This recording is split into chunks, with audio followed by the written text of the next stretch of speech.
The wind howled like a wounded beast through the Montana Territory that December night of 1889, driving sheets of snow against the weathered logs of Daniel Brooks's cabin.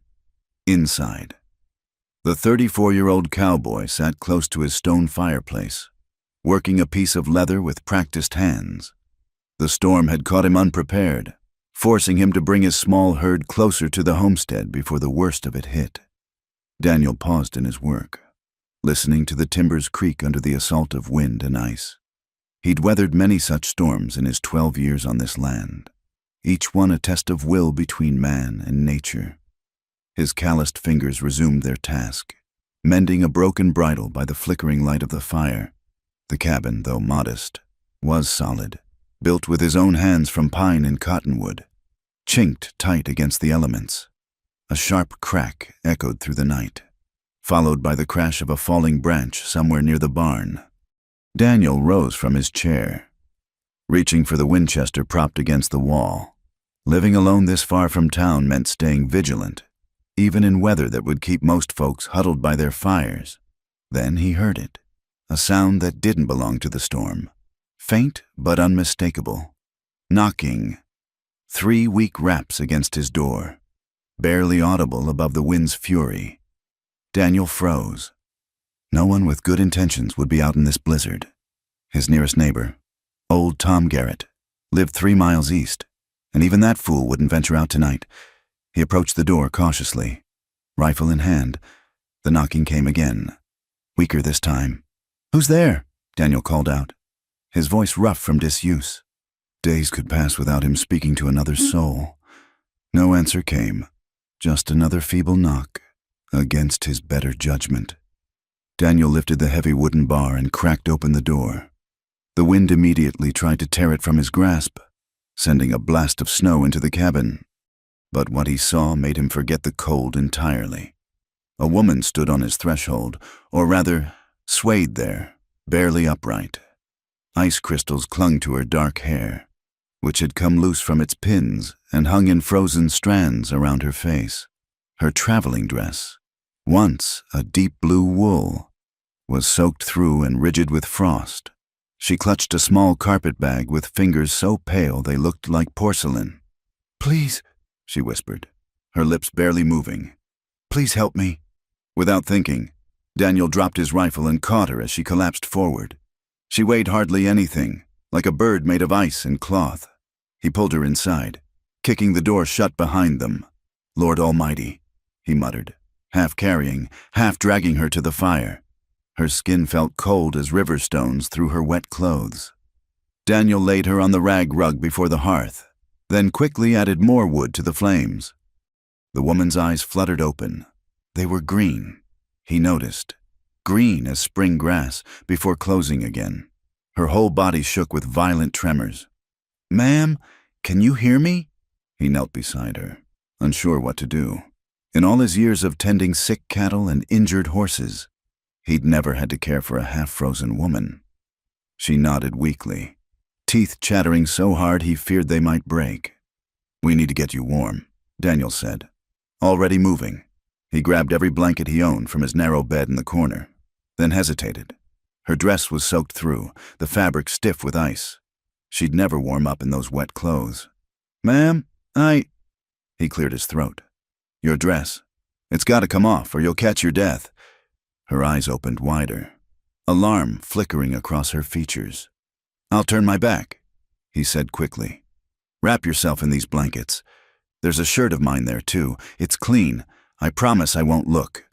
For a moment, he thought she might refuse. Then she gave the slightest nod. Daniel turned to face the wall, studying the rough-hewn logs with intense concentration while he listened to the rustle of wet fabric and chattering teeth behind him. He counted the knots in the wood, traced the grain patterns with his eyes. Anything to give the poor woman privacy in her desperate state. I'm decent," came a weak voice after what felt like hours. He turned to find her huddled in his blankets, his flannel shirt visible at the collar. Her dress lay in a sodden heap beside her. Color was already returning to her cheeks, though she still shivered. Daniel busied himself making coffee, strong and black. then ladled out a bowl of the stew that had been simmering since morning. "Can you hold this?" He offered her the tin cup first. Her hands shook as she reached for it, and he had to steady the cup as she brought it to her lips. She sighed as the warmth hit her throat. "Thank you," she whispered. I was sure I would die out there." "What in blazes were you doing out in this storm?" The question came out harsher than he intended. Fresh tears welled in her eyes, though she blinked them back. "I had nowhere else to go." Daniel fetched the stew and a spoon, settling himself on the floor at a respectful distance. "Eat first. Then, if you're willing, you can tell me what happened." She ate slowly, mechanically, as if remembering how to perform the simple act. Daniel noticed her hands, soft, uncalloused. City hands, the kind that had never milked a cow or mended a fence. A gold band glinted on her left finger. When she'd finished half the bowl, she set it aside and pulled the blankets tighter. "My name is Clara," she said. "Clara Whitmore. Though I suppose that doesn't matter now." "Daniel Brooks," he offered. "This is my place." Clara nodded, staring into the fire. "I came from Philadelphia. I was a mail-order bride." The words seemed to pain her. "I answered an advertisement from a rancher named Henry Callahan. He promised—" She laughed bitterly. "Well, it doesn't matter what he promised." Daniel knew Henry Callahan, owned one of the largest spreads in the territory. More cattle than he could count. Also knew him for a hard man, quick with his fists and quicker with harsh words. "I arrived in Milltown this morning on the stage," Clara continued. "Mr. Callahan met me at the station. He took one look at me and—" Her voice broke. "He said I wasn't what he expected. Too thin, too weak, too Eastern. He brought me as far as the fork in the road, then told me to find my own way back to town. In this storm—" Daniel couldn't hide his disgust. "It wasn't snowing then, just starting. He said I could make it if I hurried. Then he left me there with my bag and rode off." She looked up at him, and the pain in her eyes made his chest tighten. "I tried to walk back, but the snow came so fast, and I couldn't see the road. I saw your light, and you did right," Daniel said firmly. "Any man who'd leave a woman in weather like this ain't worth spit." Clara fumbled with something at her neck, pulling out a crumpled envelope. "He left this too. Said it explained everything." Daniel took the letter, reading by firelight. The words were cold, businesslike.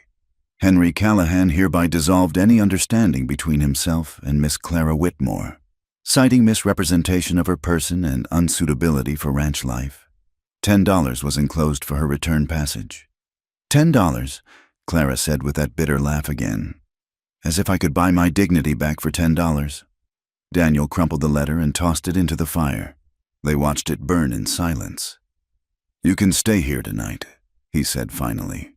"Storm should blow itself out by morning. Then I'll take you to town myself. I have no money for lodging in town. That $10 is all I have in the world. We'll figure something out." Daniel stood, suddenly aware of how small his cabin was with 2 people in it. "You take the bed. I'll bunk here by the fire." "I couldn't." "You could and you will," he said firmly. "You've been through enough today," as he helped her to her feet, still wrapped in blankets. Their eyes met properly for the first time. Despite everything, the cold, the abandonment, the uncertain future, he saw strength there. This wasn't some fragile flower who'd wilt at the first sign of hardship. She'd walked through a blizzard when another might have given up. "Thank you, Mr. Brooks," Clara said softly. "I won't forget your kindness. Just being neighborly," he mumbled, suddenly uncomfortable with her gratitude. Later, as he lay on the floor listening to the storm rage outside and her quiet breathing from his bed, Daniel found himself thinking about Henry Callahan. The man had ordered a bride like he'd order cattle, then discarded her just as easily when she didn't meet his specifications. It burned in his gut, that callousness. Come morning, he'd take her to town as promised, find her decent lodging, maybe help her find work until she could afford passage home. It was the right thing to do. But as the wind howled and the fire crackled, Daniel Brooks couldn't shake the feeling that this storm had blown something into his life that would change it forever. He just didn't know yet whether that change would be for good or ill. The last thing he remembered before sleep took him was the sound of her voice. Soft, but determined. "I won't forget your kindness." Somehow, he believed her. The morning light filtered through frost-covered windows, casting pale shadows across the cabin floor. Daniel woke stiff from his night by the hearth, his back protesting the hard planks. The storm had quieted to a whisper, though snow still fell in lazy spirals outside. Clara sat at his rough-hewn table, wrapped in a blanket, staring at the tin cup between her hands. She'd dressed in her own clothes again, the blue wool dress now dry but wrinkled beyond repair. Her dark hair was pinned up properly, though a few strands escaped to frame her face. "Morning," Daniel said, stretching the kinks from his spine. "Coffee's still warm if you want more." She looked up, offering a wan smile. "I've had 3 cups already. I hope you don't mind. I couldn't seem to get warm enough." "Help yourself to whatever you need." He moved to the stove, adding wood to coax the fire back to life. "Storm's letting up. Should be able to get you to town by noon." Clara's fingers tightened around the cup. "Mr. Brooks, I need to tell you something. About why I came west. About Henry Callahan." Daniel poured himself coffee and sat across from her, waiting. In the morning light, he could see details he'd missed the night before. The faint lines around her eyes that spoke of worry, the determined set of her jaw, the way she held herself with careful dignity despite everything. "I wasn't entirely honest last night," she began. "I mean, everything I told you was true, but I didn't tell you all of it." She took a breath. "I'm not some romantic fool who answered an advertisement on a whim.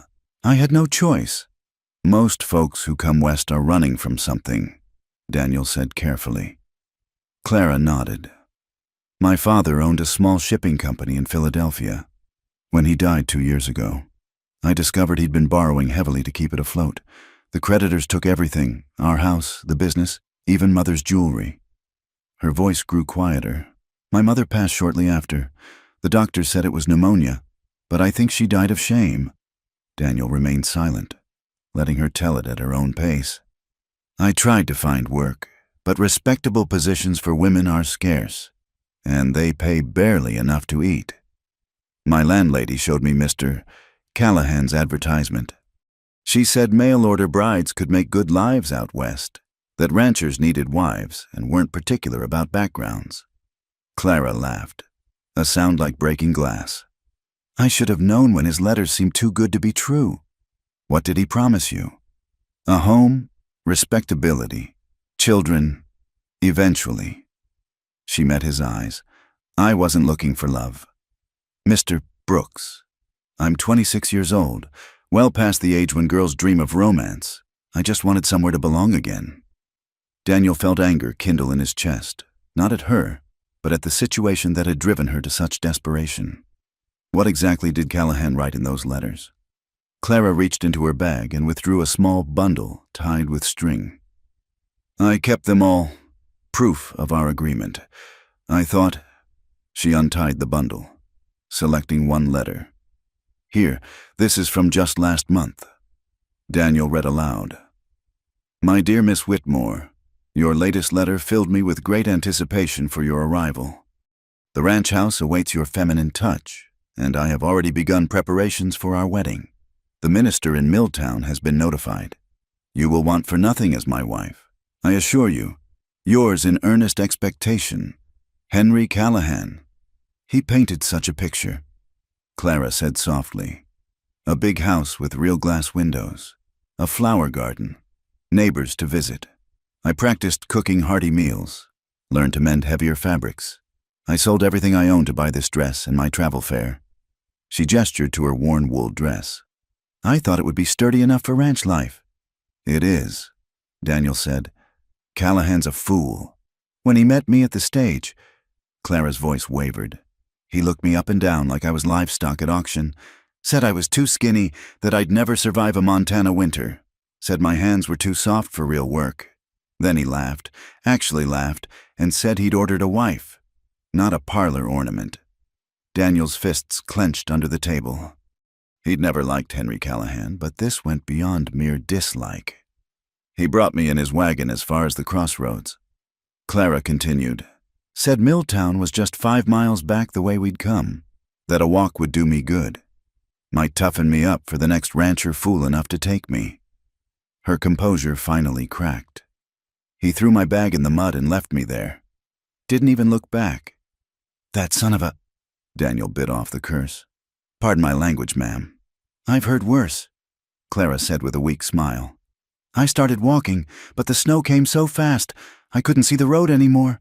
I kept thinking about those stories of people freezing to death just yards from shelter.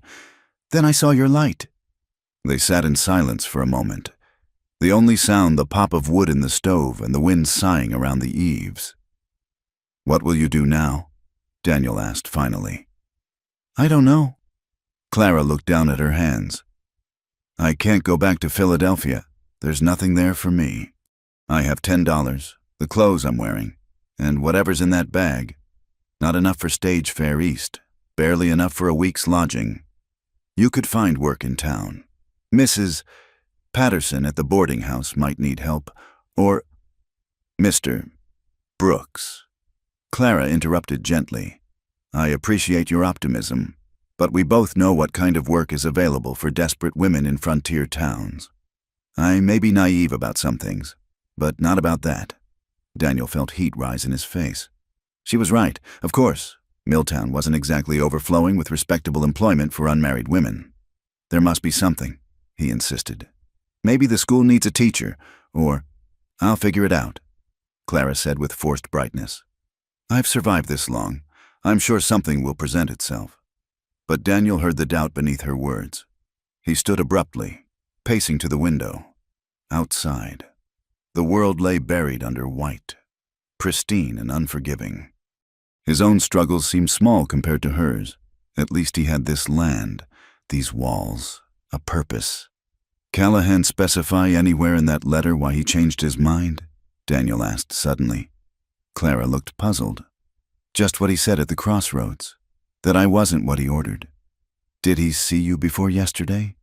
Did you send a photograph? No. He said he didn't need one, said he trusted my description. Her eyes widened in understanding. You think he had another reason? Daniel turned from the window. I know Henry Callahan. He's got a mean streak wide as the Missouri, but he's also practical. He wouldn't throw away a mail-order bride just because she's slender, not after paying for her passage. Then why? Can't say for certain. Daniel chose his words carefully. But Callahan's been trying to buy up land all through the valley. Maybe having a wife would complicate things. Or maybe... He hesitated. Maybe what? Maybe someone made him a better offer. A rancher's daughter with land of her own? Perhaps. Wouldn't be the first time a man broke an engagement for profit. Clara stared at the letters spread on the table. So I was just... inconvenient. That'd be my guess. She gathered the letters slowly, retying them with trembling fingers. It doesn't matter why. The result is the same. I'm stranded in Montana territory with nothing and no one. That's not entirely true, Daniel said before he could stop himself. Clara looked up sharply. What do you mean? He rubbed the back of his neck, suddenly aware he was walking onto dangerous ground. I mean, you're not alone right at this moment, and Milltown's not such a bad place. Folks might surprise you. Like you did? Clara asked softly. Taking in a stranger in a storm. Just being neighborly. Daniel mumbled. The same words as last night. But they felt different now, heavier with meaning. Clara stood, folding the blanket carefully. I should prepare to leave. I've imposed on your hospitality enough. No imposition, Daniel said quickly. And there's no rush. Snow's still falling. Mr. Brooks. Clara faced him squarely. You've been unbelievably kind, but we both know I can't stay here. People would talk. Your reputation. I don't give a damn about... He stopped, took a breath. Pardon. I don't much care what people say about me. But you're right. Your reputation matters. What's left of it? Clara said wryly. "A failed mail-order bride who spent the night unchaperoned in a bachelor's cabin. I'm sure that will do wonders for my employment prospects." The bitterness in her voice struck him like a physical blow. She was right again. The proper folks in town would whisper, would judge. It wasn't fair. But fairness had little to do with how the world worked. "We'll think of something," Daniel said firmly. "Maybe Mrs. Patterson won't care about gossip if you can cook and clean. Or Doc Morrison might need help. His wife's been poorly." Clara managed a genuine smile. "You're a good man.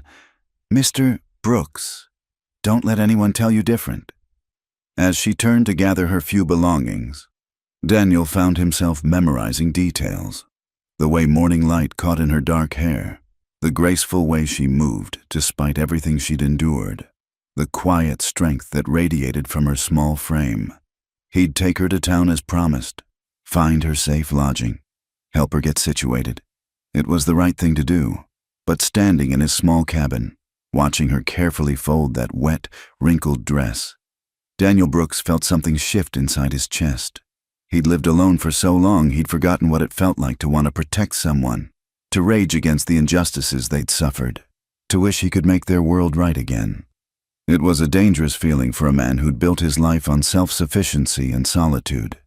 And yet, as Clara turned back to him with that brave, broken smile, Daniel knew he was already lost. The storm raged for 3 more days, trapping them in the cabin like castaways on a wooden island.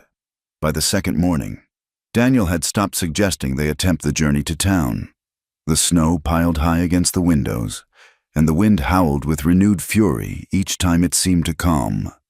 "I'll pay you back for the food," Clara said on that second morning, watching him prepare breakfast. "Once I find work, I'll repay every penny."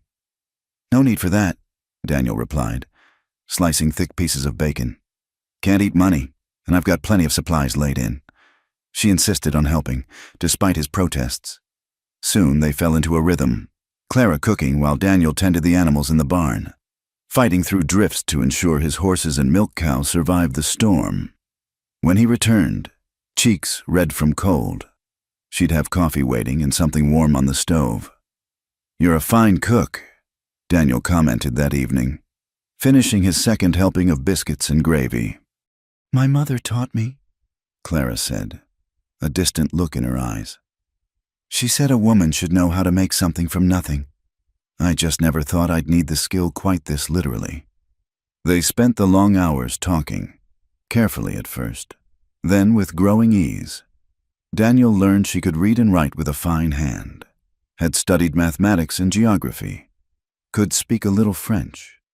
Clara discovered he'd taught himself to read from his mother's Bible and a few worn almanacs, that he'd built his cabin with help from a traveling carpenter, that he'd once driven cattle all the way to Kansas City.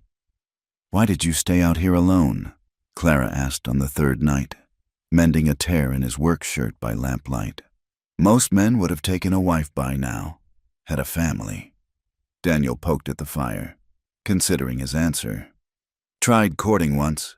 Sarah Jennings, the banker's daughter. She came to a barn dance with me, took one look at this place, and said she'd rather die an old maid than live in a shack." "This isn't a shack," Clara said indignantly. "It's well built and clean. You've made it comfortable." "You're being kind." "I'm being honest." She set down her sewing. "I've lived in a Philadelphia mansion, Mr. Brooks, and I've lived in a tenement room with rats in the walls. This cabin is neither. It's a home, simple, yes, but warm and safe and cared for." Sarah Jennings was a fool. Daniel felt heat rise in his face that had nothing to do with the fire. "Well, she married a merchant from Denver, so I guess she got what she wanted." "And what did you want?" The question hung between them like a challenge. Daniel met her green eyes across the small space. Someone who could see past the rough edges. Someone who understood that life out here is hard but worthwhile. Someone. He stopped, afraid he'd already said too much. "Someone real," Clara finished softly. "Yes," he admitted. "Someone real." They worked together during those storm-bound days with surprising harmony. Clara proved herself far more capable than her soft hands suggested. She learned to keep the fire banked properly, to strain the milk and store it in the cold pantry, to patch clothes with tiny, precise stitches. When Daniel came in half-frozen from checking trap lines, she'd have hot water ready for washing and wouldn't fuss when he dripped snow across her freshly swept floor. "You adapt quickly," he observed, watching her knead bread dough with growing confidence. "Necessity is a stern teacher." Clara replied, "Besides, this is what I thought I'd be doing as a rancher's wife. Might as well learn properly." For his part, Daniel found himself looking forward to coming inside, to sharing meals with conversation instead of silence. Clara had a quick wit and wasn't afraid to tease him when he grew too serious. She laughed at his stories about ornery cattle and shared her own about Philadelphia society's ridiculous customs. "You really wore a bustle?" he asked, incredulous. "Like carrying a shelf attached to your backside." Clara confirmed, laughing. "I sold mine to buy the train ticket. The shopkeeper looked at me like I was mad, trading fashion for freedom. Seems like a good trade to me." "It was," she said quietly. "Even ending up here, even with everything that's happened, I don't regret leaving." On the fourth morning, Daniel woke to silence. The wind had finally died, and weak sunlight filtered through the frost-covered windows. He found Clara already up, standing at the window in his borrowed shirt and her mended skirt, watching the sunrise paint the snow-covered valley in shades of pink and gold. "It's beautiful," she breathed. "I've never seen anything like it." Daniel moved to stand beside her, careful to keep proper distance. "Wait until spring. Whole valley turns green, and the wild flowers bloom so thick you can smell them a mile off." "I wish I could see that," Clara said wistfully, then seemed to catch herself. "But of course, I'll be long gone by then." "Once the road's clear—" "Right," Daniel said, the word tasting like ash. "Town." They stood in silence, watching the world wake up under its blanket of white. Daniel was acutely aware of her presence, the way the morning light caught in her hair, the small sigh that escaped her lips. "I should make breakfast," Clara said finally, turning from the window. But she moved too quickly, bumping into him in the small space. He caught her arms to steady her, and suddenly they were standing far too close, her hands pressed against his chest, his fingers gentle on her elbows. "Clara," he said, her given name slipping out unbidden.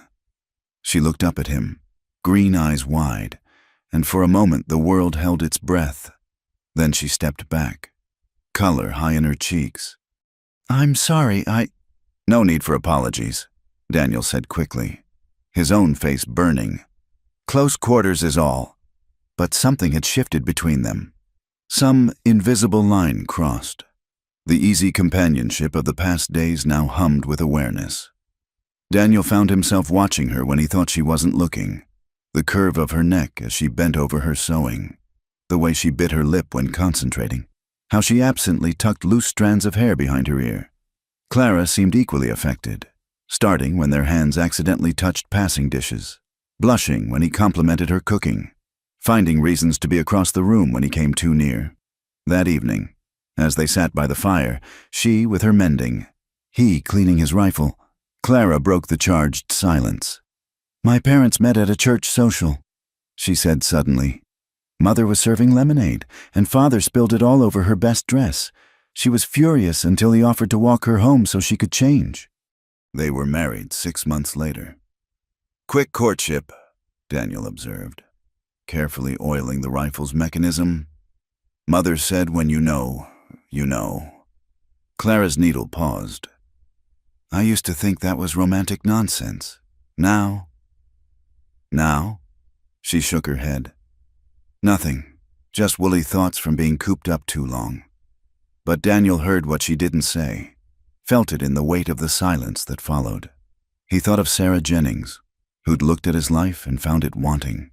Then he looked at Clara, who'd lost everything and still found beauty in a sunrise, who worked without complaint and laughed at his poor jokes, who made his simple cabin feel like more than just shelter.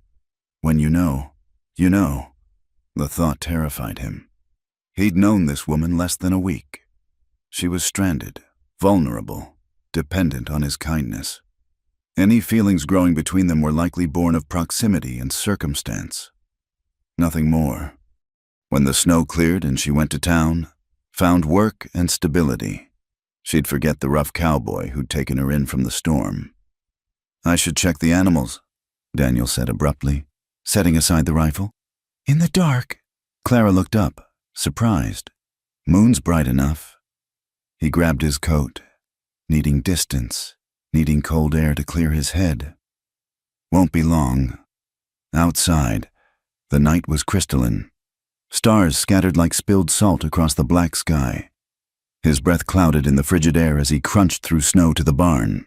The horses nickered softly in greeting, and he spent longer than necessary checking their feed and water, trying to sort through the tangle of his thoughts. When he finally returned to the cabin, Clara had banked the fire and tidied the main room. A plate covered with a cloth sat warming on the stove. She'd saved his dinner. "Thank you," he said gruffly, touched by the simple gesture. "It's nothing," Clara replied from where she sat at the table, writing in what looked like a small journal. "Least I can do after all your kindness." "You don't owe me anything," Daniel said firmly. "Done nothing any decent man wouldn't do." Clara set down her pen and looked at him directly. "That's where you're wrong. Mr. Brooks, Henry Callahan proved that decent men are rarer than gold in these parts. You could have turned me away, could have taken advantage, could have been cruel." Her voice softened. "Instead, you've been nothing but good. That's not nothing. That's everything." Daniel stood frozen, plate in hand, unable to form words around the lump in his throat. Clara rose, color high in her cheeks. "I should retire. Good night, Mr. Brooks." "Daniel," he said suddenly. "Just call me Daniel." She paused at the doorway to the bedroom. "Good night, Daniel." The way she said his name, soft, almost tender, stayed with him long after she'd closed the door. He ate mechanically, barely tasting the food, his mind turning over the past days like a man examining treasure he couldn't quite believe was real. Tomorrow, if the weather held, he'd have to take her to town as promised. The thought sat like lead in his stomach. But what else could he do? She deserved better than exile in a remote cabin with a tongue-tied cowboy. She deserved choices, opportunities, a real future. Daniel cleaned his plate and prepared his bedroll by the dying fire. Same as every night since she'd arrived, but tonight, sleep eluded him. Instead, he lay awake imagining spring wildflowers and green valleys and wondered if a man could be fool enough to fall in love in just 4 days. The answer, he feared, was yes. The sound of approaching horses broke the morning quiet 2 days later. Daniel looked up from splitting firewood to see 3 riders approaching through the snow. Henry Callahan's massive frame, unmistakable even at a distance, flanked by Sheriff Wade Thompson and one of Callahan's ranch hands. "Clara," Daniel called, setting down his axe. "Stay inside." She appeared at the doorway, face paling as she recognized the lead rider. "It's him. I'll handle this." Daniel moved to stand between her and the approaching men, hand resting casually near the pistol at his hip. Callahan reined up 20 feet from the cabin, his heavy features set in a scowl. The sheriff, a fair-minded man Daniel had always respected, looked uncomfortable. "Brooks," Callahan said without preamble, "I hear you've got my property." "Don't see any property of yours here," Daniel replied evenly. "The woman, my bride, she's mine by rights. I paid her passage." Clara stepped out onto the porch despite Daniel's warning, chin raised. "I am no man's property. Mr. Callahan." "You made that quite clear when you abandoned me in a blizzard." Callahan's face darkened. "Now see here, girl. We had an agreement, legal and binding. You can't just—" "You dissolved that agreement," Clara interrupted, her voice steady despite the way her hands trembled. "In writing, or have you forgotten the letter you left me with? That was a misunderstanding." Callahan blustered. "Heat of the moment. I've reconsidered." Daniel laughed, short and harsh. "Reconsidered? After leaving her to freeze to death?" Sheriff Thompson shifted in his saddle. Henry says Miss Whitmore is his legal bride. Daniel says they need to sort this out proper. There's nothing to sort out. Clara said firmly, Mr. Callahan rejected me, abandoned me, and severed our agreement. I owe him nothing. You owe me the price of your passage. Callahan snarled. $300, plus expenses. You'll work it off one way or another. The threat in his voice made Daniel step forward. That's enough. Callahan, lady said she's not going with you. That's the end of it. This ain't your business. Brooks, stand aside. I'm making it my business. The two men stared at each other, tension crackling like lightning before a storm. Callahan's hand drifted toward his sidearm, but the sheriff intervened. Now hold on, both of you. Thompson dismounted, hands raised peacefully. Let's discuss this civilized like Miss Whitmore. Do you have this letter Henry mentioned? Clara disappeared inside, returning with the crumpled paper. The sheriff read it, eyebrows rising. Seems pretty clear. Henry, Thompson said slowly, says here you're dissolving the agreement. Even gave her money for return passage. I was hasty, Callahan ground out. A man can change his mind, not after abandoning a woman in a blizzard. The sheriff replied, That's attempted murder in some folks' books. I didn't abandon her. I told her the way to town, in a storm, with the night coming on. Daniel interjected. 5 miles through unfamiliar country. She'd have died if she hadn't found my place. Sheriff Thompson looked between them all, then focused on Clara. Miss Whitmore, what do you want to do? Law's murky here, but I'm inclined to side with you, given the circumstances. I want nothing to do with Mr. Callahan, Clara said clearly. I consider our business concluded. You little... Callahan spurred his horse forward, but Daniel was already moving. He grabbed the horse's bridle, using the animal's momentum to pull Callahan off balance. Touch her and I'll kill you, Daniel said quietly, meaning every word. Callahan's face went purple. You dare threaten me? I own half this valley. Not this half, Daniel replied. Now get off my land. Sheriff, arrest this man. He's harboring my bride. Thompson sighed deeply. Henry, I've heard enough. The lady's made her position clear, and frankly, you're lucky she's not pressing charges for abandonment. I suggest you head home and forget this whole mess. This isn't over, Callahan snarled, jerking his horse's head around. You think you can keep her? Brooks, a worthless saddle tramp playing hero? She'll see through you soon enough, see what you really are, nothing but dirt and sweat and broken dreams. And when she does, when she comes crawling to town begging for work, I'll be waiting. He spurred his horse viciously, his ranch hand following. Sheriff Thompson lingered, tipping his hat to Clara. Ma'am, I'm sorry for the trouble. If Henry bothers you again, you let me know. He looked at Daniel. You too, Dan. Keep your eyes open. Henry's not one to let grudges go. After they left, Clara sank onto the porch step, shaking. Daniel sat beside her, careful not to touch. I'm sorry, she whispered. I've brought trouble to your door. Not your doing, Daniel said firmly. Callahan's been a bully since we were boys. About time someone stood up to him. What he said? Clara looked at him sideways. About you being a worthless saddle tramp. That was cruel. Daniel shrugged. Heard worse. And there's truth in it. I don't have much. This cabin, some cattle, a piece of land. Not what a lady like you deserves. Stop. Clara turned to face him fully. You're worth 10 of Henry Callahan, 100. Money doesn't make a man. Daniel, character does. And you... She paused, color rising in her cheeks. You have more character in your little finger than he has in his whole body. They sat in silence, the morning sun warming the porch boards. Daniel was acutely aware of her presence, the fierce loyalty in her voice when she defended him. He'll make trouble, Daniel said finally. Man like that doesn't forget being embarrassed. Might be safer if you... If I what? Run away? Hide? Clara stood abruptly. I've done enough running. Daniel. I came west to build a life, and that's what I intend to do. Henry Callahan doesn't scare me. But Daniel saw the way her hands still trembled. heard the forced bravery in her voice. "You could still go to town, find work, start fresh. I'd help." "Is that what you want?" Clara asked quietly. "For me to leave?" The question hung between them like a physical thing. Daniel stood slowly, choosing his words with care. "What I want doesn't matter. This is about what's best for you." "That's not an answer."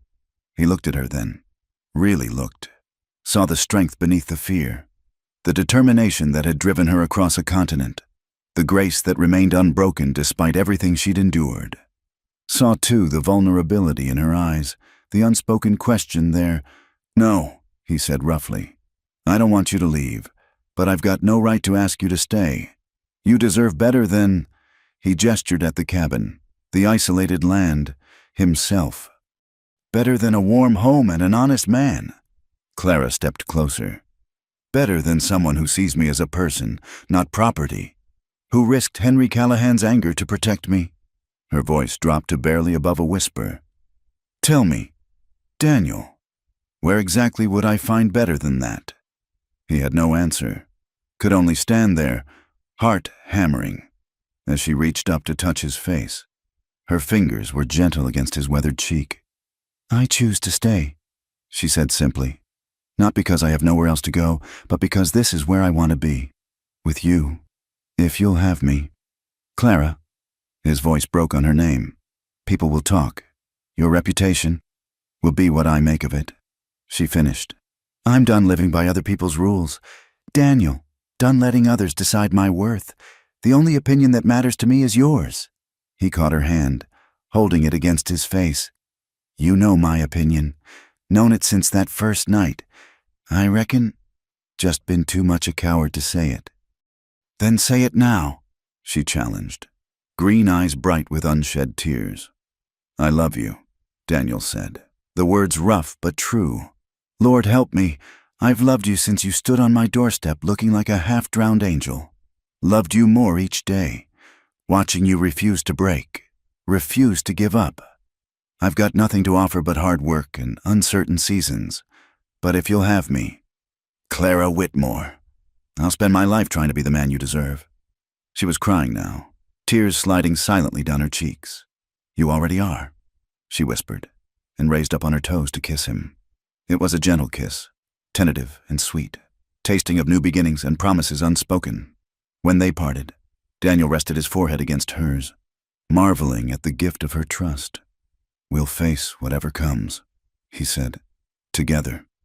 "Together," Clara agreed, and sealed the promise with another kiss. From the distant hill, hidden among the pines, Henry Callahan watched through field glasses.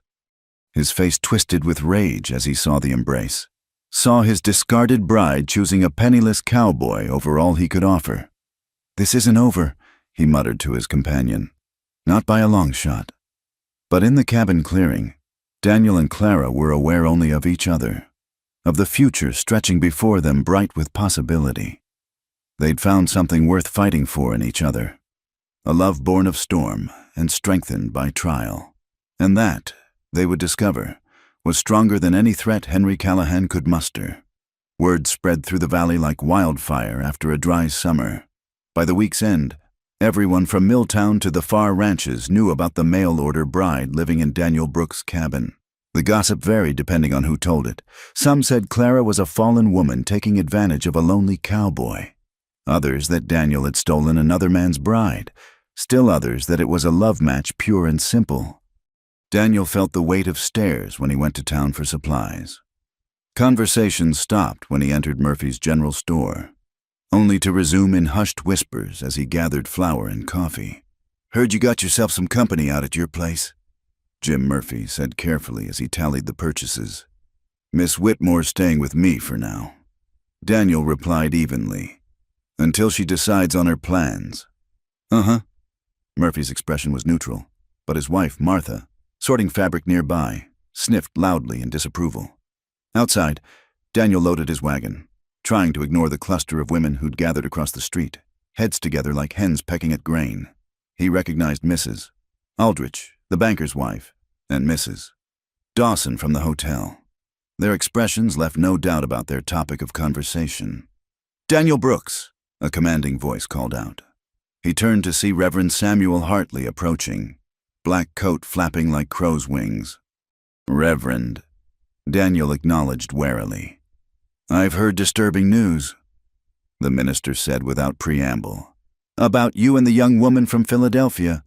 What you've heard is likely half truth and half imagination," Daniel said, continuing to load supplies.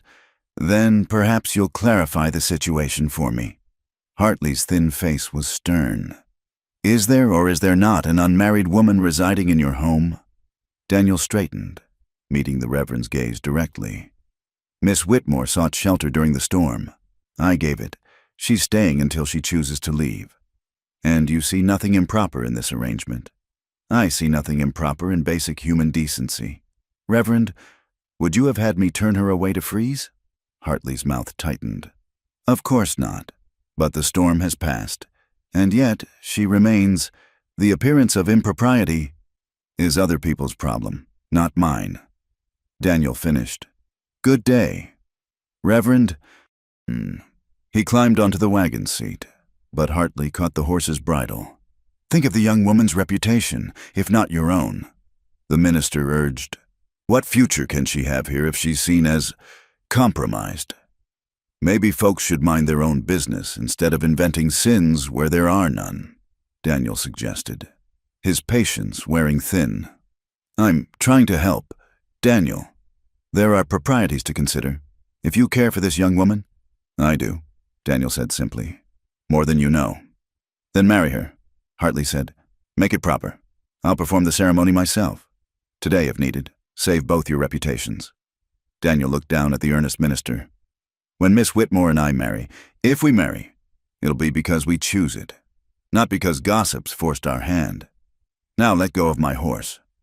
He drove home troubled, knowing the Reverend meant well, but resenting the pressure all the same. Clara had been through enough without adding the weight of small-town judgment. He found her in the garden plot beside the cabin, turning soil despite the lingering cold. She'd found his mother's old sunbonnet and wore it pushed back, her face flushed with exertion. "You're back early," she said, smiling. Then, seeing his expression, "What happened?" Daniel told her about the store, the whispers, Reverend Hartley's visit. Clara listened, her face growing still. "I'm ruining your reputation," she said quietly when he finished. "Don't care about my reputation. You should. This is your home, your community. These people's opinions matter, whether you admit it or not."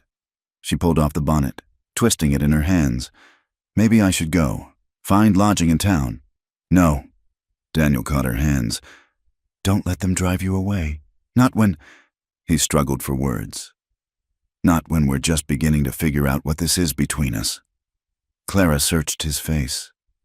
"What is this between us? Daniel?" He pulled her closer, uncaring if anyone was watching. "It's me waking up happy because I know you'll be there. It's you making this empty cabin feel like a home. It's—" He cupped her face gently. "It's love. Clara, at least on my part. On both parts," she whispered, leaning into his touch. "But love might not be enough if the whole town turns against us. You need these people for supplies, for help during roundup, for selling your cattle." "I need you more," Daniel said fiercely. They were interrupted by the sound of another wagon approaching. "Doctor." Morrison's buggy came into view, his wife Ellen beside him on the seat. Daniel tensed, expecting more lectures, but the doctor's weathered face was kind as he climbed down. "Afternoon, Dan, Miss Whitmore." He tipped his hat. "Wife and I thought we'd pay a social call, if you don't mind." Ellen Morrison, pale but smiling, accepted her husband's help down. "I've been eager to meet you, Miss Whitmore. It's not often we get new ladies in the valley." Clara glanced at Daniel, surprised, then stepped forward. "Please call me Clara. Would you like to come inside? I've just made fresh coffee." As the women went into the cabin, "Doctor," Morrison lingered with Daniel. "Tom Garrett told me what Callahan did." The doctor said quietly, "Leaving that girl in a storm? Criminal, if you ask me. Thought everyone would side with Callahan." Daniel admitted. He's got money, influence. He's also got a reputation for cruelty that money can't quite cover. Morrison replied, Not everyone in town's against you. Dan, some of us remember what it's like to be young and in love. Inside, they found the women chatting like old friends. Ellen Morrison, despite her frail health, had a warm manner that put Clara at ease. I've been telling Clara about the Ladies' Aid Society. Ellen said, We meet Thursdays to quilt and organize charity work. I think she'd be a wonderful addition. That's kind, but... Clara hesitated. Given the circumstances, I'm not sure I'd be welcome. Nonsense, Ellen said firmly. You let me handle the busybodies. A few of them need reminding about Christian charity anyway. They stayed an hour, the conversation easy and pleasant. As they prepared to leave, Ellen pressed a small package into Clara's hands. Flower seeds, she explained. From my garden. This country needs all the beauty it can get. After they left, Clara stood holding the packet, tears threatening. They were so kind. Not everyone's a narrow-minded gossip, Daniel said, pulling her into his arms. There's good people here too. You'll see. Over the following days, they had other visitors. Tom Garrett stopped by with his wife Agnes, a practical woman who took one look at Clara and declared, About time Daniel found himself a sensible woman. The Hendersons from the neighboring ranch brought preserves and an invitation to their daughter's wedding. Even Sheriff Thompson paid a social call, bringing his wife and a warning that Callahan had been making noise in town. But for every kind gesture, there were cold shoulders in town, whispered conversations that stopped when Clara appeared, and pointed looks from those who considered themselves guardians of propriety. The breaking point came 2 weeks later. Clara had gone to town alone, insisting she needed to face the gossips herself. Daniel had reluctantly agreed, though worry gnawed at him all morning. She returned earlier than expected, her face pale and set. Without a word, she went inside and began packing her few belongings. Clara, what happened? Daniel followed her. Alarmed, Mrs. Aldrich cornered me outside the mercantile, Clara said, her voice too calm. She had quite a lot to say about women of loose morals corrupting decent men. Suggested I might find work at the Crimson Palace if I was determined to live in sin. The Crimson Palace was Milltown's most notorious saloon and brothel. Daniel's vision went red. She had no right. Then Mr. Callahan appeared. Clara's hands shook as she folded her spare dress. He offered to set me up in town. Said since I'd clearly chosen to be a kept woman, I might as well be kept by someone who could afford it. I'll kill him, Daniel said flatly. No. Clara whirled to face him. Don't you see? This is what I've brought to your life. Scandal and conflict and ugly rumors. You don't deserve this. What I don't deserve is you, Daniel said, catching her hands. But somehow you're here anyway. Don't let them win. Clara, don't let their small minds and smaller hearts drive away what we have.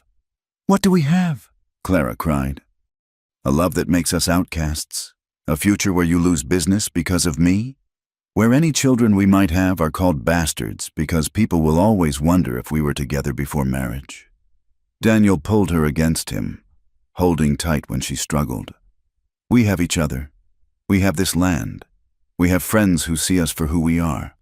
The rest will come around or they won't. But either way, we'll survive it.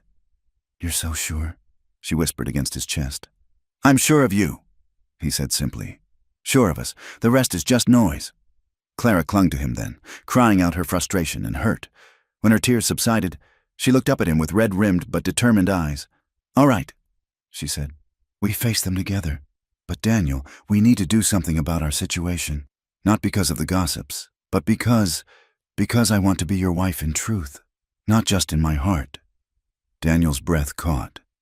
Clara Whitmore, are you proposing to me?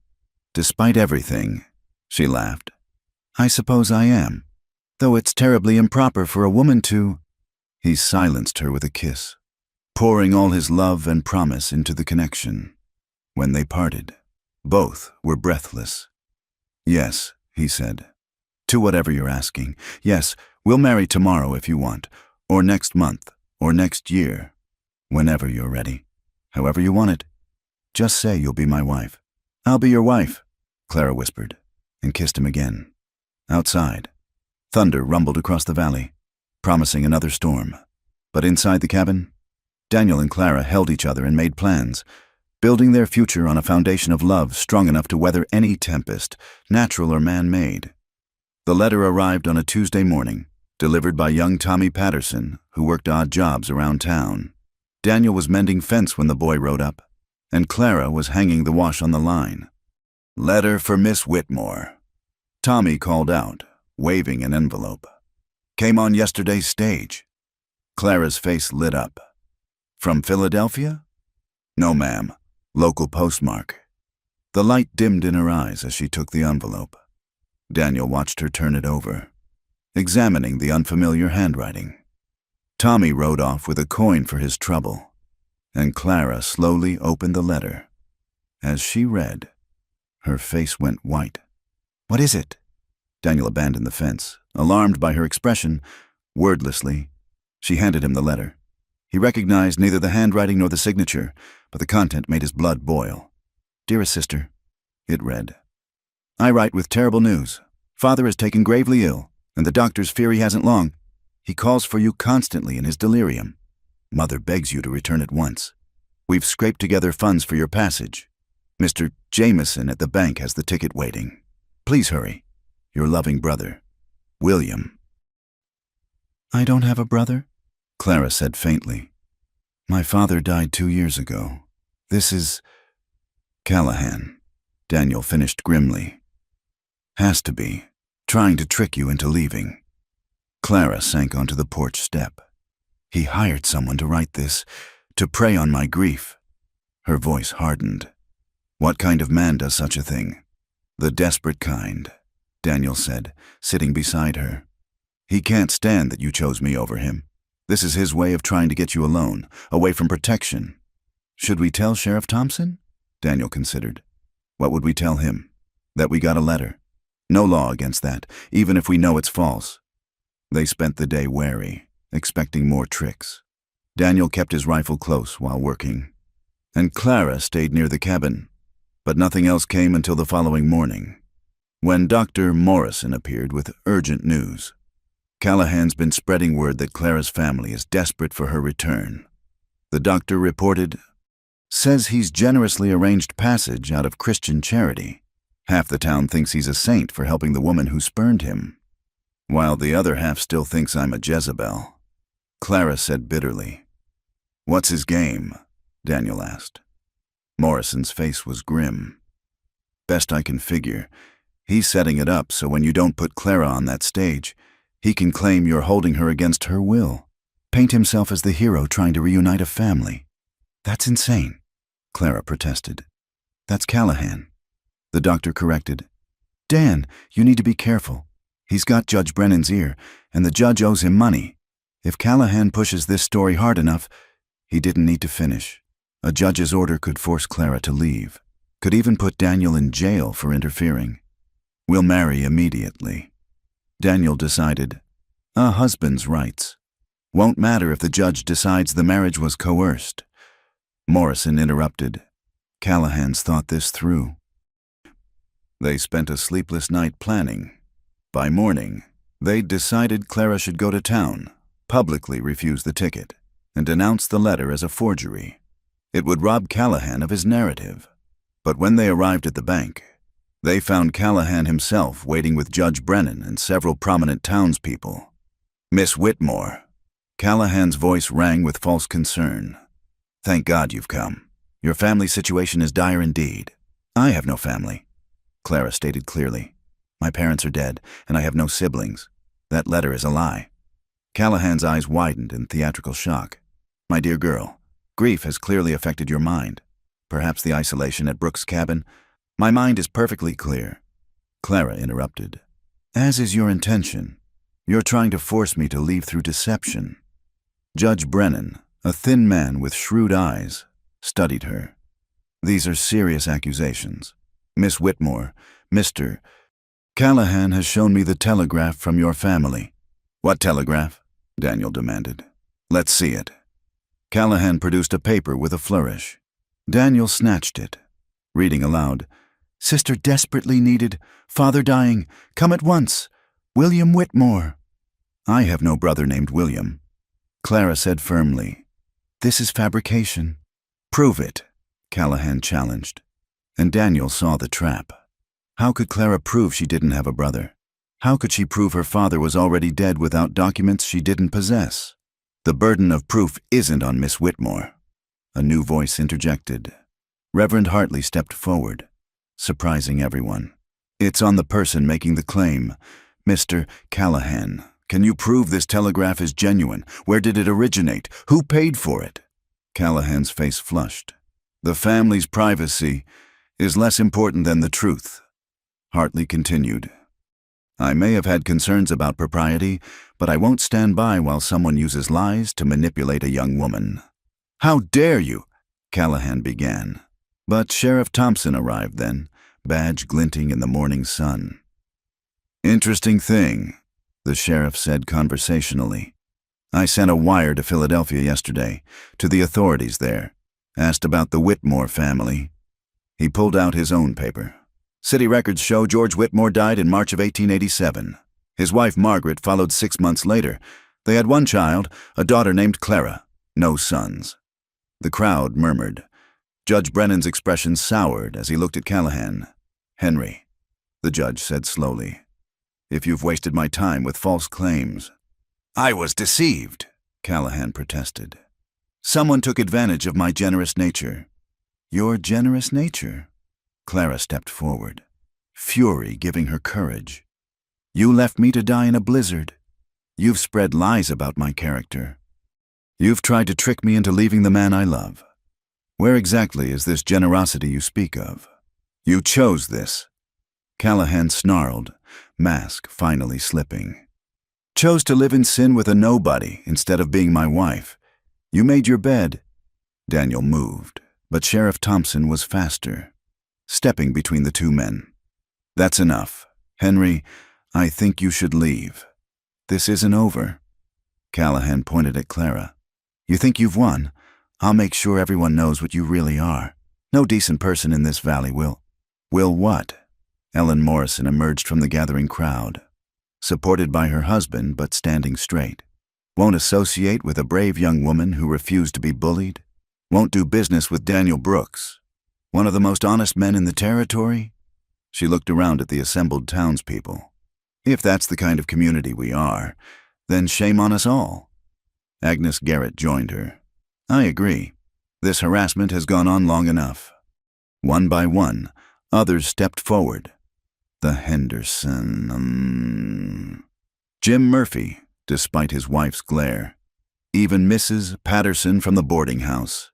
Not everyone, but enough. Enough to show that Callahan didn't speak for the whole town. The rancher's face went from red to purple. Without another word, he stormed off. Judge Brennan hurrying after him with apologies no one wanted to hear. Sheriff Thompson turned to Daniel and Clara. "I'll keep an eye on him, but you two should still be careful. A man like Callahan doesn't give up easy." "Neither do we," Clara said, taking Daniel's hand. As the crowd dispersed, Reverend Hartley approached them. "Miss Whitmore, Mr. Brooks, I owe you an apology. I let concern for propriety blind me to the real impropriety happening here." He paused. "If you do decide to marry, I'd be honored to perform the ceremony on your timing, not anyone else's." That evening, back at the cabin, Clara and Daniel sat on the porch watching the sunset paint the mountains gold. "He'll try again," Clara said quietly. "Probably," Daniel agreed. "But did you see? Not everyone believed him. You've got supporters now, friends." "We have friends," Clara corrected. "Thanks to you." "Thanks to your courage," Daniel countered. "Standing up to him like that, in front of everyone. You were magnificent." Clara leaned against his shoulder. "I was terrified. But then I looked at you, and I knew I could do it. That's what you give me, Daniel. Strength I didn't know I had." "You always had it," he said, kissing the top of her head. "I just gave you reason to use it." They sat in comfortable silence as stars began to appear. Whatever Callahan tried next, they'd face it together. The forged letter had backfired, revealing both his desperation and the support they hadn't known they had. "Daniel," Clara said suddenly, "I think I'd like to marry you sooner rather than later. Not because of Callahan or the gossips, but because I'm tired of wasting time. We've found something precious here. I want to celebrate it, not hide it." Daniel turned her to face him, seeing his own joy reflected in her eyes. "Name the day." 2 weeks, she suggested. "That gives us time to do it properly. Invite the people who've stood by us." 2 weeks, Daniel agreed, and sealed the promise with a kiss that tasted of victory and new beginnings. In town, Henry Callahan sat in his study, drinking whiskey and plotting. The forged letter had failed. But he wasn't finished, not by a long shot. If he couldn't have Clara Whitmore, he'd make sure Daniel Brooks couldn't either, one way or another. The morning of the wedding dawned clear and bright, with the kind of crystalline Montana sky that made the mountains look close enough to touch. Daniel stood on his porch, dressed in his best shirt, the one Clara had mended with tiny, perfect stitches, and watched the sun paint the valley gold. "Nervous?" Tom Garrett asked, approaching with a grin. The older rancher had arrived early to help with preparations. "Terrified," Daniel admitted. "Keep thinking I'll wake up and find it was all a dream, that she never knocked on my door that night." "Well, if it's a dream, we're all sharing it," Tom said, gesturing to the yard where neighbors were already arriving to set up for the outdoor ceremony. "Haven't seen folks pull together like this in years." It was true. Despite the gossips and Callahan's attempts to poison the well, enough good people had rallied around them. Agnes Garrett and Ellen Morrison had organized the women to bring food. The Henderson boys were stringing lanterns between the trees. Even gruff Jim Murphy had donated fabric for decorations, muttering something about good for business when his wife wasn't listening. Inside the cabin, Clara sat before the small mirror as Ellen Morrison fixed wildflowers into her hair. She wore a simple cream-colored dress that Agnes had altered to fit. Not the elaborate gown she might have dreamed of as a girl in Philadelphia, but somehow more perfect for it. "You look beautiful," Ellen said softly. "Daniel won't be able to speak when he sees you. He gets tongue-tied anyway." Clara laughed, though her hands trembled slightly. "I still can't believe this is happening. 3 weeks ago, I was sure I'd freeze to death in that storm. Now you're marrying a good man who adores you," Agnes finished, bustling in with a bouquet of prairie roses and wild daisies. "Life has a way of surprising us." Clara touched the simple gold band on her right hand, Daniel's mother's ring, which he'd given her the night before. "I want her to be part of tomorrow," he'd said simply. "She would have loved you." A knock at the door interrupted her thoughts. "Ladies, the Reverend's ready when you are." Clara rose, smoothing her skirt. Through the window, she could see guests gathering, not the whole town, but enough, the people who mattered, the ones who'd chosen kindness over judgment.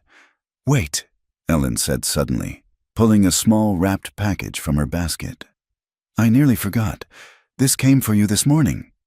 Clara unwrapped it carefully, gasping at the contents. A delicate lace handkerchief, clearly old and precious. With a note, "For your wedding day.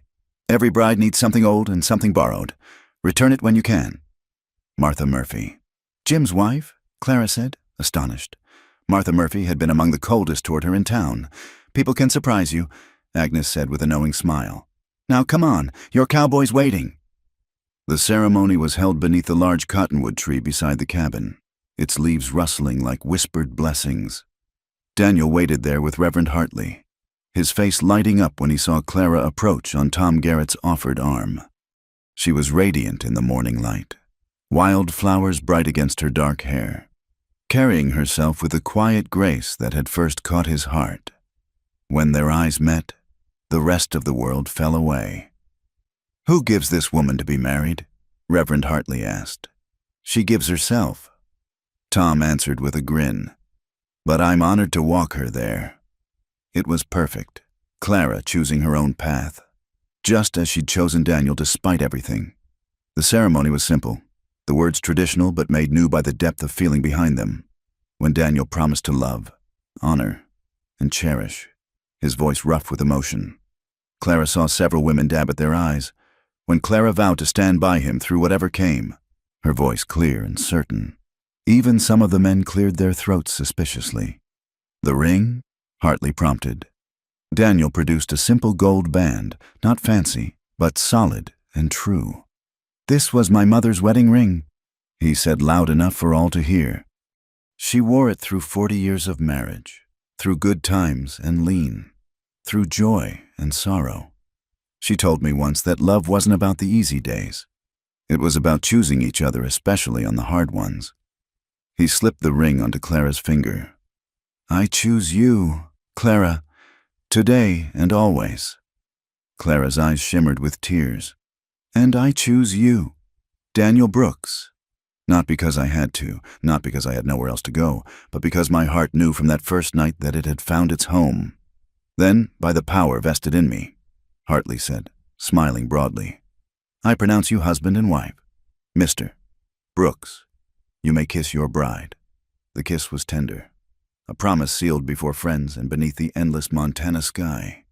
Cheers erupted, and someone, probably one of the Henderson boys, fired a celebratory shot into the air. The celebration that followed was unlike any Clara had imagined in her Philadelphia days. No ballroom, no orchestra, no 7-course meal. Instead, there were tables made of planks and sawhorses groaning under the weight of shared food. Sam Henderson played his fiddle while couples danced on the packed earth. Children ran between the adults, stealing cookies and playing tag. "Not quite the society wedding you might have dreamed of," Daniel said as they took a break from dancing, watching their guests enjoy themselves. "It's better," Clara said firmly. "Every person here chose to come, chose to celebrate with us despite the talk. That means more than 100 society weddings." "Doctor," Morrison approached with glasses of punch. "To the new Mr. and Mrs. Brooks," he toasted. "May your troubles be few and your joys many." As the afternoon wore on, Clara noticed a rider on the ridge above the valley, sitting motionless on his horse, even at a distance. She recognized Henry Callahan's bulky silhouette. "He's watching," she told Daniel quietly. Daniel followed her gaze, his jaw tightening. "Let him. He can see what he threw away, not just you, but the chance to be part of something good." Sheriff Thompson had noticed too, moving casually to where his horse was tied, rifle within reach. But Callahan just sat there, a dark specter at the edge of their joy, before finally turning and riding away. As evening approached and guests began to leave, each offering congratulations and promises to help with the upcoming harvest, Clara felt a deep satisfaction. They'd done it, gotten married on their own terms, surrounded by people who wished them well. "Happy?" Daniel asked as they stood together, waving goodbye to the Garretts. "Happier than I knew was possible," Clara admitted, "though I do wonder what Callahan will try next. He won't just give up." "Probably not," Daniel agreed. "But that's tomorrow's worry.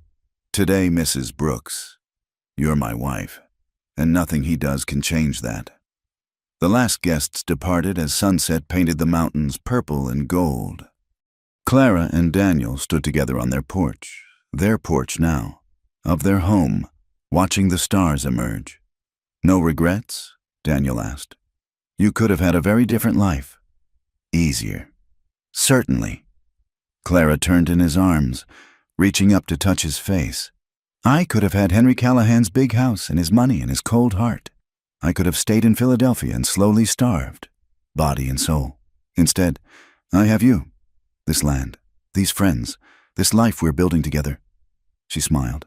"I have no regrets, Daniel, only gratitude." He kissed her then, long and deep, and carried her over the threshold of their cabin as tradition demanded. Inside, the space that had once echoed with his loneliness now held warmth and promise and the beginning of their shared story. Outside, the night deepened, stars wheeling overhead in their eternal dance.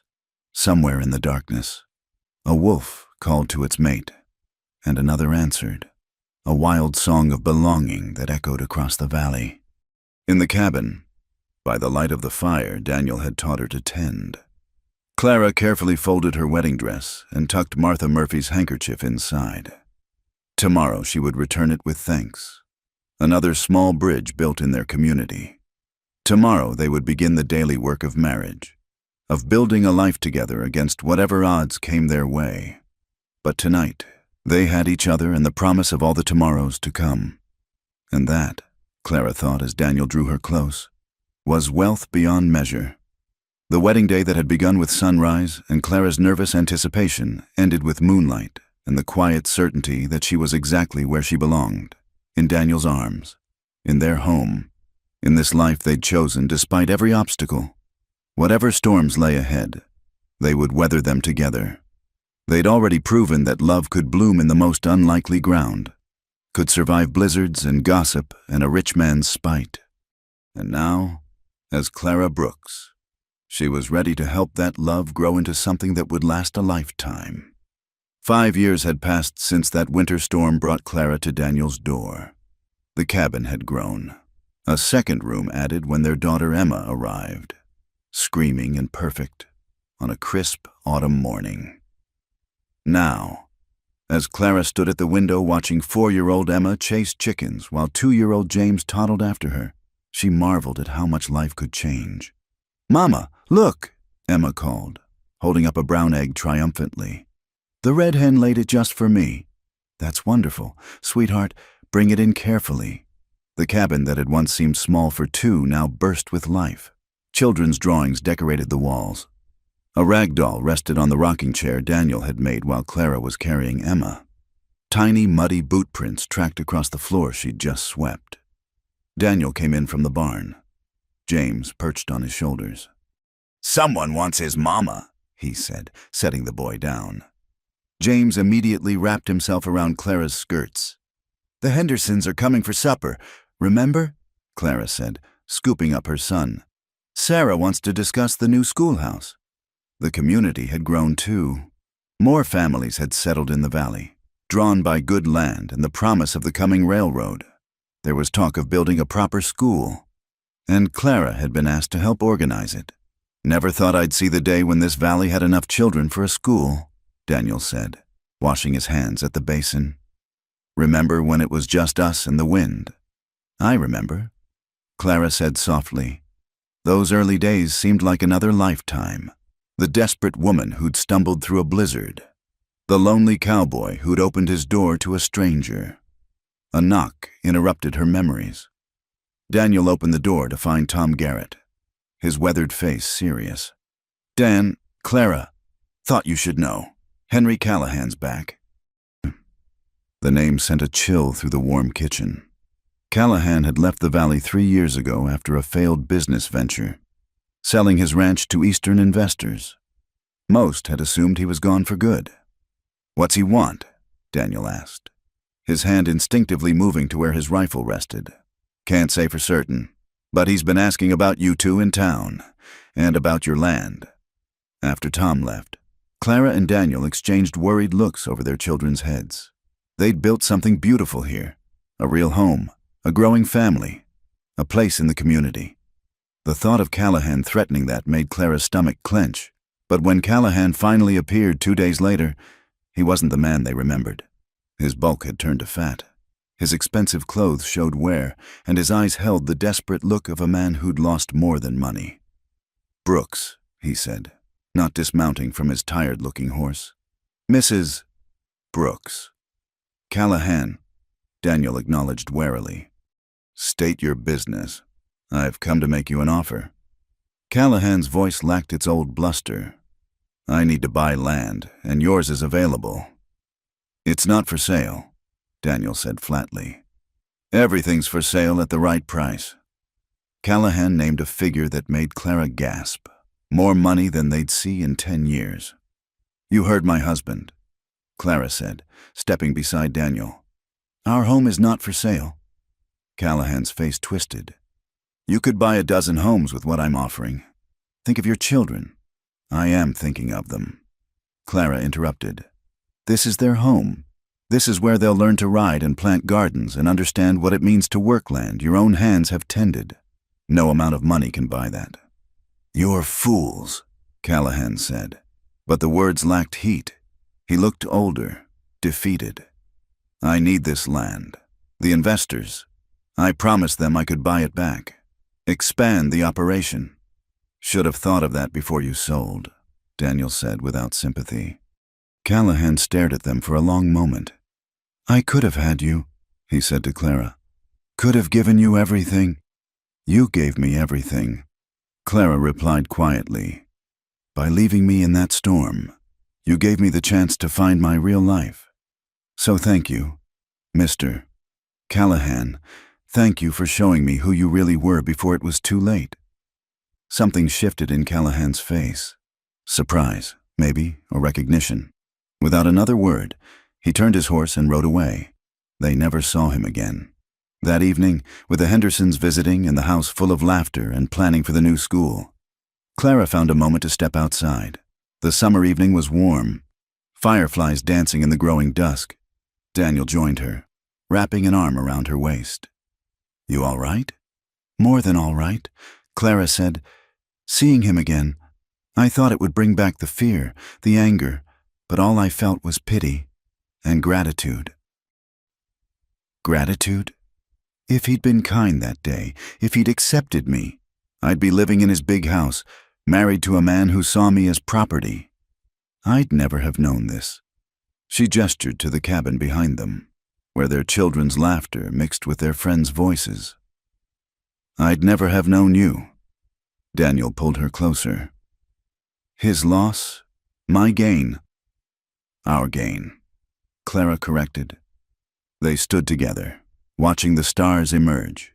Inside, Emma was regaling the Hendersons with a dramatic tale about the rooster, while James banged a spoon on the table in accompaniment.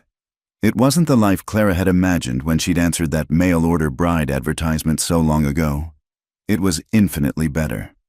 "The school committee wants me to teach once it's built," Clara said, "part-time, while the children are small." "You'd be wonderful at it," Daniel said immediately. "Though some folks might remember." "Let them remember," Clara said firmly. "Let them remember that I came here as a stranger and found a home. Let them remember that kindness matters more than gossip. Let them tell their daughters that they have choices, even when the world seems to offer none." As if summoned by their conversation, Emma burst through the door.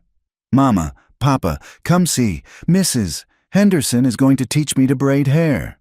They followed their daughter inside, back to the warmth and chaos of their full life. The cabin that had once sheltered a desperate woman from a killing storm now sheltered a family built on love, trust, and the kind of courage that comes from choosing your own path. Later, after the Hendersons had gone and the children were asleep, Clara and Daniel sat on the porch as they had that first morning after the storm. The valley spread before them, silver under moonlight, full of promise. "No regrets?" Daniel asked, echoing his question from their wedding day. Clara thought of the woman she'd been, frightened, alone, at the mercy of other people's decisions. Then she looked at her husband, thought of their children sleeping safe inside, of the friends who'd become family, of the teaching position waiting for her, of the life they'd built from nothing but determination and love. "No regrets," she said, meaning it with every fiber of her being. "Only joy." Daniel raised her hand to his lips, kissing the worn gold band that had been his mother's. "Thank you," he said simply. "For what?" "For knocking on my door that night, for staying, for choosing us." Clara smiled, leaning into his warmth. "Thank you for opening it, for seeing me as more than an inconvenience or a scandal, for giving me a chance to discover who I really was." They sat in comfortable silence. Two people who'd found each other in the most unlikely way and built something lasting from that chance encounter. Tomorrow would bring its own challenges. It always did. The ranch needed tending. The children would wake early and hungry. The new school would need organizing. But tonight, with the vast Montana sky stretched above them and their children safe inside, Clara and Daniel Brooks had everything they needed. They had each other, They had their family, and they had the knowledge that the best things in life often came disguised as disasters. Inside the cabin, little James cried out in his sleep. Clara rose to tend to him, pressing a kiss to Daniel's weathered cheek as she passed. He caught her hand, holding it for just a moment, a small gesture that said everything words couldn't. Then she went inside to comfort their son, and Daniel remained on the porch a moment longer, listening to her soft singing through the window. He thought of that terrified, half-frozen woman who'd appeared at his door 5 years ago, and marveled at the strong, confident mother and community leader she'd become. Or maybe she'd always been that person, just waiting for the chance to show it. Either way, Daniel Brooks knew he was the luckiest man in Montana Territory. He'd opened his door to a stranger and found his soulmate. He'd offered simple kindness and received a lifetime of love in return. As Clara's lullaby drifted through the night air, Daniel finally went inside to join his family. The cabin door closed softly behind him, shutting out the vast darkness and keeping in the light, just as it had on that fateful winter night when two lonely souls had found each other in the storm. Thank you for listening to this story from the American frontier. If you're enjoying tales from the Wild West, we'd love to hear where you're listening from. Drop a comment below and let's connect across the miles. Don't forget to subscribe to From Wild West channel for more authentic stories of love, courage, and adventure from America's untamed past. Share your thoughts about Clara and Daniel's journey in the comments. Until next time, partners.